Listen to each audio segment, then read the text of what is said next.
So hi, welcome to the Noise Podcast. I'm Shane, I'm Glory. and we're here with, I'm Patty, and I'm in a band called As It Is. and we're gonna ask him some questions today about their upcoming album, I Went to Hell and Back. So congrats on that, by the way. How do you feel about the response to it so far? I feel incredible. It was a record that we recorded and wrote throughout a very isolated and weird time. So to be nearing the other side of that and sharing it with the world feels really surreal and wonderful. And it's been a really cool response thus far. Hell yeah! I was listening to it earlier. It's so good. It is. Thank you. Very, very good. Yeah, you really Thanks. outdid yourself. Thanks. Right answers, both of you. So thank you so much. Hell yeah! That's good. So is there any meaning behind the album name I Went to Hell and Back and the cover art? Yes. Yeah. So I was thinking about it. It's really funny because I Went to Hell and Back is sort of 50% of a lyric on the titular song. So it'll be really exciting when everybody hears the song I Went to Hell and Back, because then you'll get the full context of that quote. But it really represented, my head throughout the past, like really 2.5 years of slowly, gradually piecing this thing together.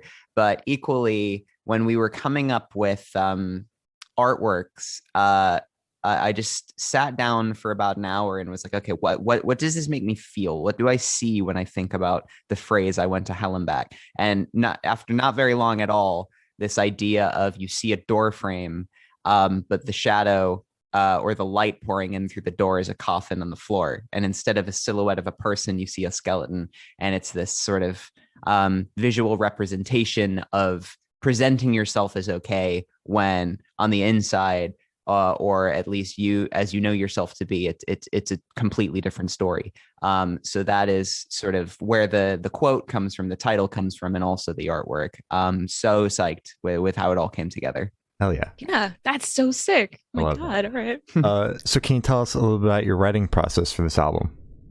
Yeah, absolutely. So a couple of these songs were written in late 2019 with Ronnie and myself and a few other sort of producers and co-writers in LA. One of those was I Don't Give a Fuck, which was the first song that we released from the record. We wrote it with Mike Pepe and we recorded it with Zach Jones. But the majority of the record, we actually had every intention of recording an EP in April of 2020, which obviously didn't happen. We were supposed to be in LA, but instead we were doing it over Dropbox and Zoom in our respective sort of living rooms and countries that we were in. We were in 2 different continents and all different places. Nobody was in the same space. And after we'd done the 5 or so songs towards that EP, all we had was just more time. And we said, okay, well, why don't we put this time to at least somewhat good use? And we continue to write and we continue to record. And that's what we did. And we just kept going and kept going. And we wrote more than is on the record, but we wrote, really the entirety of this thing and recorded it from home. I was using this microphone. I was in this living room. And I know that's not very special, but given the circumstances that every band and artist has been in, but it's been nothing like our previous records. Just because this is the new normal doesn't mean that this was like, it doesn't resemble anything to like our previous records. It was really, really wild. It was really, really strange, but that's the thing that makes sharing this with the world all the more special, because it's been just something that's been only ours for the longest time. Just so psyched it's nearly finally here. Hell yeah! You go ahead. How did you guys adjust to that? Because obviously I would assume your previous records you've recorded in a studio together in the same room, and now this one, different continents, recording it in separate spaces. How did you guys work around that? Yeah, word. So pros and cons for sure. Pros for me was that I find singing and being in a vocal booth really psychological, in the sense that you get super in your own head about things. When you sing, it's not like playing a fretted instrument. You can be so pitchy, and just because you hit the right notes, the emotion wasn't there and all this stuff. So just because a producer says we got it, you're done. I don't necessarily feel done. More times than not, they are right, because I'm in my head. I can't listen to that or hear it objectively. But it was really fun to be self-indulgent and do about like 50 vocal takes of a single line Wow. and submit only what I thought was like the coolest thing. And then I'll say, Zach, choose something from these 5 takes, but everything I've sent you, I think is gold. That was really cool. And, you know, it was probably just setting like hours on fire. Like it was probably fine after like the you know, less than 8 takes, but I still spent like 3 hours per song, and that was fun for me. You know, like that was really rewarding and gratifying to do that. But the other thing too is that I'm like a serial doubter. Like all I want to hear is like, this isn't good enough, we need to do better. And when like nobody was like in the room to be like, this is sick, stop worrying about it, stop working on it. If you keep working on it, you're just going to make it worse. And for a lot of the time I did have to fight that urge, that craving to like continue to write and shape and attempt to better something. But equally, yeah, it was yeah, pros and cons for sure, just like everything else. But it was cool to just know what the other side of that previous studio process was like, to be at home, to be like my critic, the person I had to please the most at the end of the day. So yeah. Okay. How did you manage to not drive yourself crazy? And how did you manage to like get everything done by the deadline if you're taking like 50 tries to get one part of a song done? Well, that's the craziest thing, is that like, cool, like there were deadlines, but they ultimately meant nothing, because we just kept working. And it was like, I kind of like, we could just work on this damn thing forever. And then there were times when people's understanding of like, when is a song done, or like, when should we stop working on something, when should we stop improving it, like we were on like totally different pages, where like I'll be like, this is like a demo, like we still haven't finished writing this damn song, and everyone's like, no, that's been done since last year, what are you talking about? So there were those conversations to be had. But equally, yeah, I mean, you ask like, how did you not go crazy? I think we all did go crazy ultimately, because it's like, yeah, it's like, if you just have forever to work on something, why wouldn't you? And we did, until we used up the very last of the time, and then it was done. It was submitted. I'm one of these people where I will like I'll procrastinate, but like when that deadline is there, like that's when the majority of the work happens. So it's like, oh, okay, so we need to finish this thing now and today.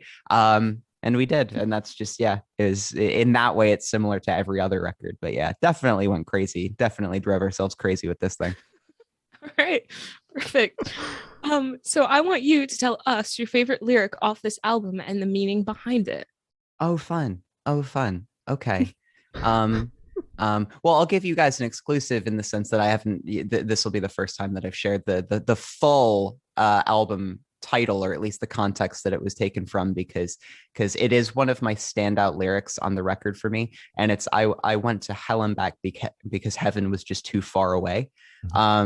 And it was, yeah, I mean, I just like wrote it with like tears in my eyes, like way too just sort of like hard on myself to even like look at anybody else. Like everybody was on call that day, but I wasn't. I was like having like a real bad time, but it did birth that song. And that is just true to how I felt on that day. And it's went to hell and back, and not from, you know, having not been trying. It's just, you know, it's despite my best and greatest, truest efforts, it was like, oh, this just wasn't in the cards for me in that moment. But yeah, that's one of my favorite lyrics on the record. Yeah, thanks for asking. That's sick. Very good lyric. So what song on the album took longest to write, and which one is your personal favorite?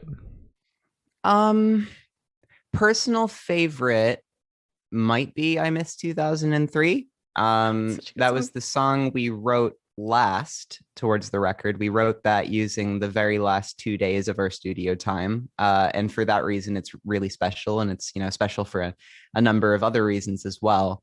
But the song that took the longest to write is, oh damn, I don't really know, because that wasn't something we did try to sort of embrace. Like, if it felt good the first time around, then we should probably just like keep it in that space. And we didn't change like too many things down the line.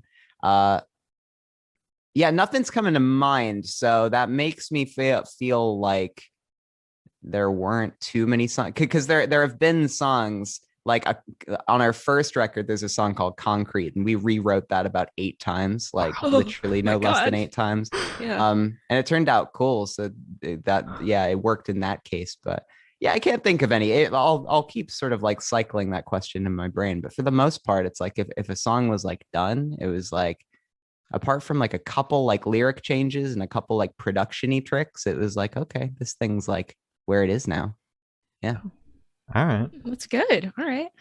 So, how did the track list for this album come about? Did you guys write the opener to be an opener, closer to be a closer, just kind of shuffle it around, listen through a couple times? What was that process like?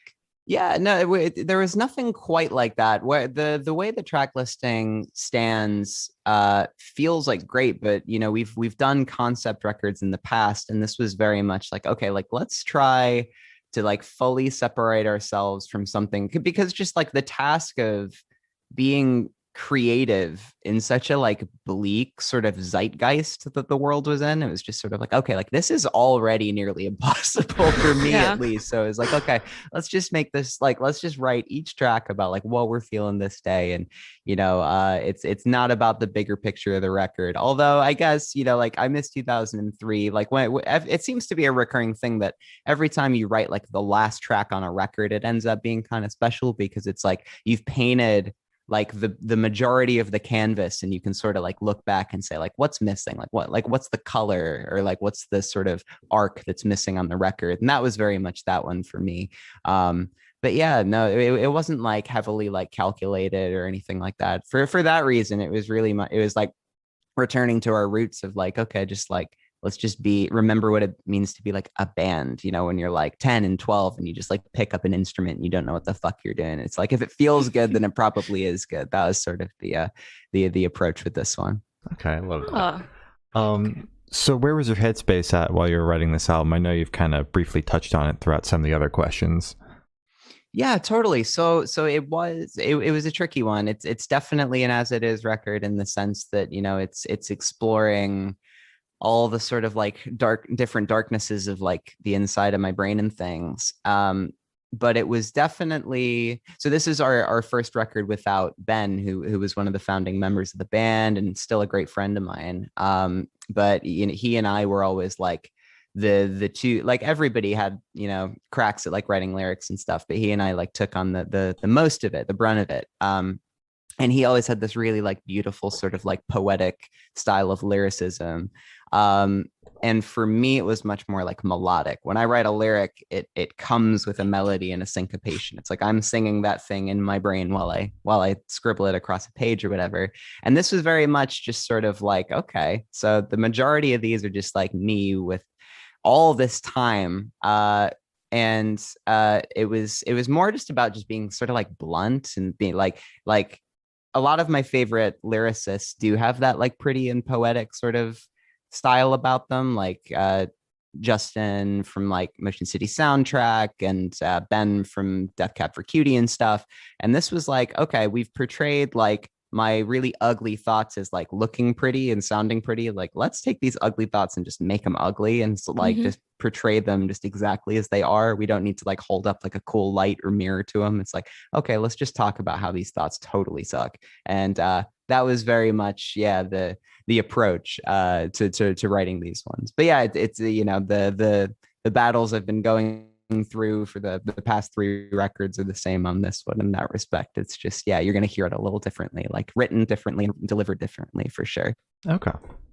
awesome. I'm so happy to hear you guys are kind of coming into your own now and just kind of, I don't know. It makes me happy. Makes me yeah, happy. thank you. Thank you so much. That's sick.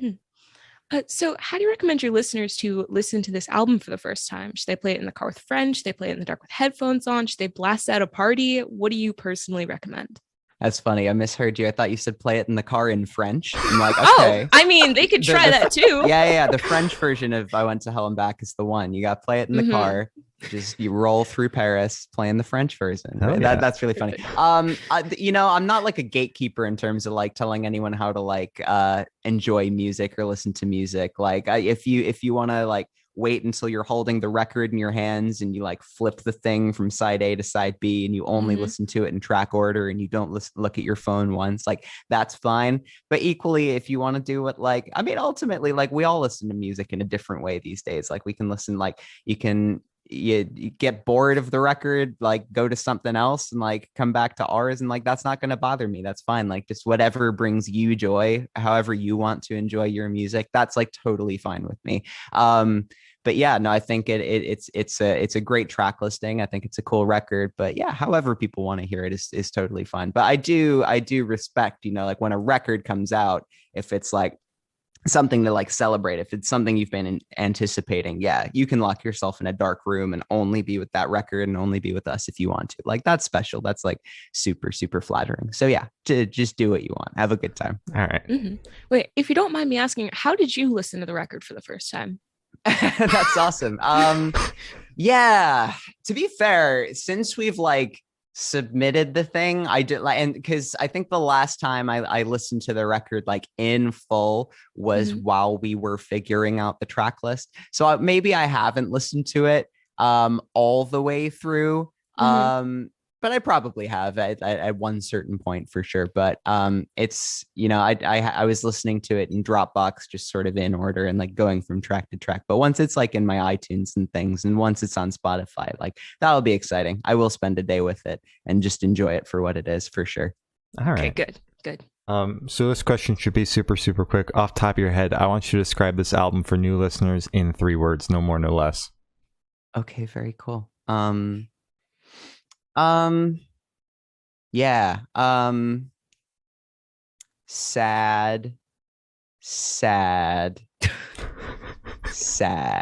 Very possibly, but equally it's sort of like, I think I'll sort of say like past, present, and future isn't like a bad way to look at it, because this is the most sort of like forward thinking our music has ever sounded. And I think that's just, just because of how exciting the scene is. Like right now, it's like the most like sort of like diverse and like alive the artists and the fans have ever been and like looked. And it's just like, it's such an exciting time to be a rock musician. So equally, as much as I love our previous record, I love the Great Depression, but it was looking like backwards to like our favorite bands in that respect. And like, okay, like let's have our attempt at sounding like an emo and post-hardcore band. Whereas this is very much like the future of the genre. It's the most like current we've ever tried to sound as well. And with that respect, I'm like really proud of that, because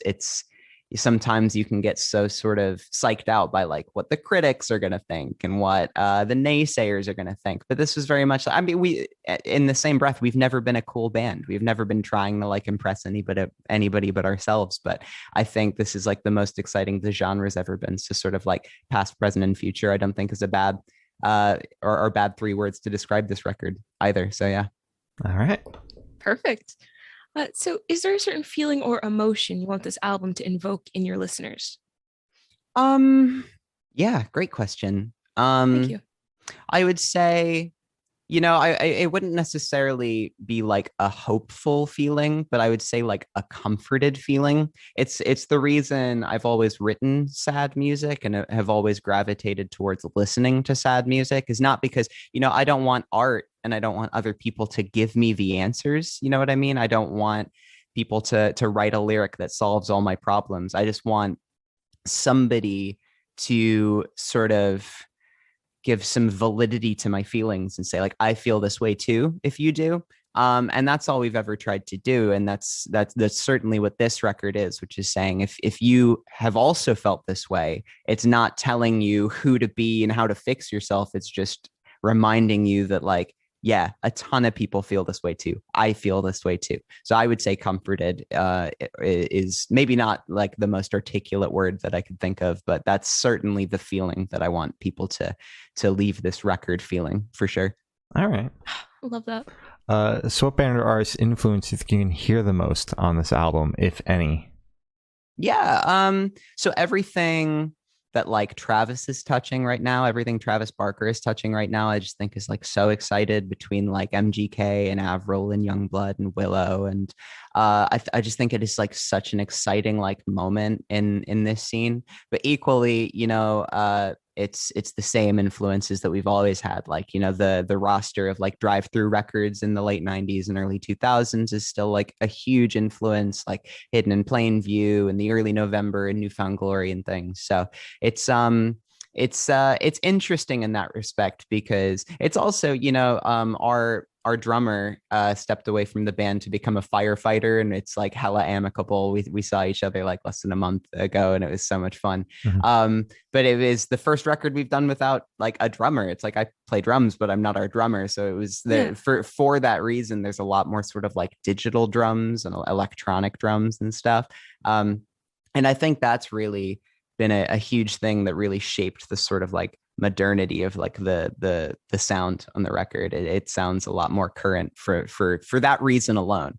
So yeah, tons of influences. And working with Zach Jones, maybe the listeners, maybe you don't know Zach Jones right now, but I'm sure you're gonna, because he's like only working on like the coolest, most exciting stuff in the scene right now.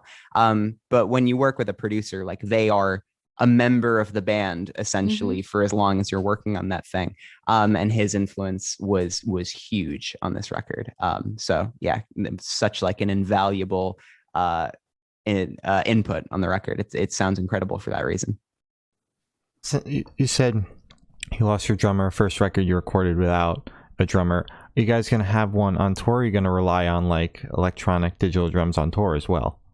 Yeah, no, so we're absolutely going to have a live drummer, and we did our first 4 shows since COVID. We did them, I guess it was 3 months ago now, and we had the drummer of Max, the drummer of Set It Off, playing drums for us. But we're about to tour with them, and I don't want to make him work quite that hard. I just want to make him like focus on playing his own stuff. So yeah, we've got somebody else playing drums for that tour, and then we're also touring with Mayday Parade in the UK in sort of late May and June. So yeah, we'll always have a live drummer back there, which is always a lot of fun. Yeah. Okay.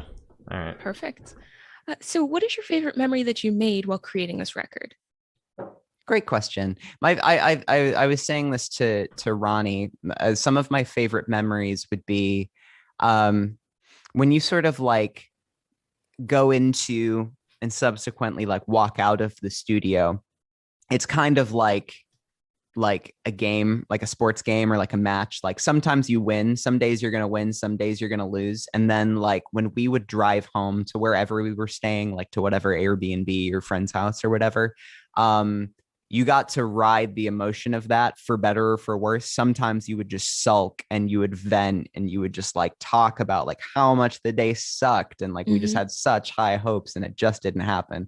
But in the same breath, when you like came back from a win, and you were just like so amped up and your adrenaline was so high and you just felt so great. You got to ride that good feeling for like as long as you wanted the night to last.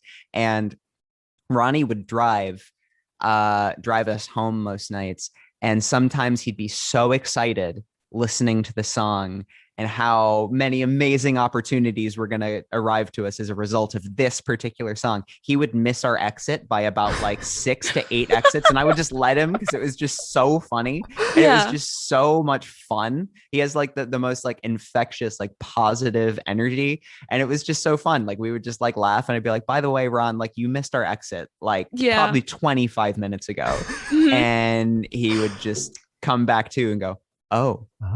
My bad. Spend, like an extra 30 minutes driving home because of that. Those were some of my favorite memories. And it was just so much fun because you got to sort of like celebrate the wins, but you just got to like commiserate in the losses together. And it just, just brings you closer together because of that. You have that like bond. So yeah, those were some of my favorite moments. I love that so much. Yeah. So for this question, picture you're on tour, you're at a gas station for a rest stop. What is your snack of choice? That's awesome. So I unrelated slightly, but I saw like a meme today and it said like It was about bands on tour, and it's that meme where it says like no one, and then it says like every gas station bathroom, and it's like Yeah. it's the setting of the first Saw movie where there's just a dead body in the middle of the Yeah, room, yeah. and there's just blood and like dirt everywhere. I was like, yeah, that's absolutely what every gas station bathroom on tour looks like. Yeah, for me, it used to be like just some of like the largest coffee you could get at gas stations, but I've sort of like switched over to like energy drinks because they're more reliable. But Mhm. I'll usually get, do you know those like Snyder's pretzel things? Yeah, yeah, yeah. The like buffalo wing flavor of those. If they've got those in any gas station, I absolutely get them because I think they are just like so damn good. It's like those two. If I can leave a gas station with those two, like an energy drink and buffalo wing flavored pretzels, like it's been a win. It's been a huge win at that gas station for sure. All right. For sure. What is your preferred energy drink? Because there's so many, and some are good, some are bad. Which one's your favorite? Excellent question. And it's always just sort of like the plain flavors of them. Over here in the UK, it's one called Relentless, and over in the States, it's probably Rockstar. I think Okay. just plain Rockstar is like my thing. And I like Red Bull a little bit. And I don't love Monster as much as I used to. I think I Mhm. like when I was younger, it was like only Monster, right? Like Yeah, because that of just course. tastes like melted candy or whatever. Mhm. But you know, I've still got time for it. It's still cool. It's still fun. But yeah, no, it's Relentless over here in Rockstar in the States, I think. Yeah, but you know, it changes. Sometimes we try it all out and get fancy, but All right. All right, Getting perfect. crazy in the van. absolutely. So, on the topic of food, if the band was a dish, what dish would the band be? Oh, what a cool question. Well, so I want to say because like Ronnie's American, but we're like a UK band, and I'm sort of I've got dual citizenship. I'm from both countries, so it's like it's got maybe like a sort of British take on an American thing or an American take on a British thing, and I can't Mhm. like place my finger on what that is. Maybe we're baked beans because both countries do like really different takes on baked beans, but they're both good. Like the US is like this sort of like barbecue beans, but over here in the Mhm. UK we've got this like tomato sauce beans thing. That's probably such a boring ass answer, but we're like really boring ass people, so that's probably perfect for us. So there you go. All All right. right, your I baked respect beans. it. All right, Um, perfect. So where do you see the band in the next 5 years? Oh, great question. I mean, right now I'm just like so thankful that we're like still doing this thing. And I just like can't wait to get like back on the road. I'm hoping that because you know like we took it for granted so much that we got to just like tour the world, and we got to do like Japan 4 times and Australia 3 times, and we've done the Philippines and all this really cool stuff, but there's still countries we haven't been to, and I hope that in the next 5 years we get to see some of these countries and continents we haven't been to. We still haven't been to like Central and South America. We Mhm. still haven't gotten to do most of like Southeast Asia. And there's still European countries we haven't played. We haven't been to Scandinavia yet. So there's yeah, a ton of cities, countries, and continents that we're coming for. I really hope that can happen sometime in the next 5 years. So just hopefully we're still doing this thing just a little more like traveled, and we've like gotten to know a few more fans who have been there for like, you know, probably the whole time. Mhm. But yeah, that's what I hope for sure. All right. I like that. Perfect. So, for these last couple of questions, we're actually going to shift away from music, if that's okay with you. Oh yeah, please, let's bring it on. Let's go. So, we're actually going to go straight to death row. Boom. So, if you're on death row, what would your last meal be with a drink? Well, I feel like it's okay. Well, so I could give the gas station answer, and I could say baked beans, but I truthfully neither of those are true. Okay, My good. favorite things to eat, I really like any sort of like Mexican or Japanese food. So Mhm. maybe it's gonna be like sushi, or maybe it's gonna be like a nice like burrito or something. But as far as like a drink, I do really like just like really nice black coffee. So maybe we'd do that. I don't know. I don't think I'm not a fancy guy, so I don't think I'd want to get any more fancy than that. Yeah, that's probably the move. Okay. Sounds great. So if you could live in one fiction world for a week, where would you live? Excellent question. Okay, well, Hell so yeah. so there could be like I'm a big Pokemon guy, so it could be a Pokemon world, but that's actually a sort of like menacing possibility to like live in a Pokemon world. But maybe it would be cool and fine. But I also played a lot of Animal Crossing over Yeah. lockdowns and things, Mhm. and that is like not menacing whatsoever and like Mm-mm. totally my speed. So I think yeah, we'd just go to like the Animal Crossing island and just like have a really cool time there for you know, we'd retire there. That's a good speed for me. Okay. Of course. Very All good. right. So I actually have the honor of asking the last question. Every single person we've spoken to has said that it is the most important question. Okay. What is your favorite color? Yeah, that is important. That's a huge Mhm. it's so my favorite color is black, if that's an acceptable answer, because I know it's like technically a shade, not a Shade, color, yeah. but it is black. That is my favorite color. It's like Mhm. 98% of my wardrobe. Mhm. It's the color of like my hair and my nails and just everything. It's Yeah. my mood. So that is my favorite color. And if you'll accept that, then yeah, final answer for sure. I'll All right, accept for it. you, Glory I'll won't, accept but that. yeah. No, no, no. Okay. I have an exception. I'll Okay. accept All it right. this time. This time. Okay. Mhm. Thank you. So as Glory said, that's all the questions we have today. Is there anything that you would like to plug? Yeah, I'll plug the record and I'll plug the singles that are off it. It's called I Went to Hell and Back, and it's coming out early next year. And we're taking the thing on tour. We're going to be touring with our friends in Set It Off in North America, and we're going to tour with Mayday Parade in the UK. And I really hope we get to see you there. And if you're not coming out to that one, then just keep supporting live music, because we're all still hurting from this pandemic thing. Oh, and please get vaccinated like I have. I got my booster probably a week ago, and I'm feeling great about tour. Looking forward to it. So yeah, get your vaccines, get out to a show, and support your favorite artist and band, because we've missed you, and they probably have too. Hell yeah. Perfect. All right. Congrats on the booster, by the way. Thank you so much. It I'm feels waiting. great. Hell yeah. Yeah. All right. Well, thank you for now. That's been Patty from As It Is, and we have been the Good Noise Podcast.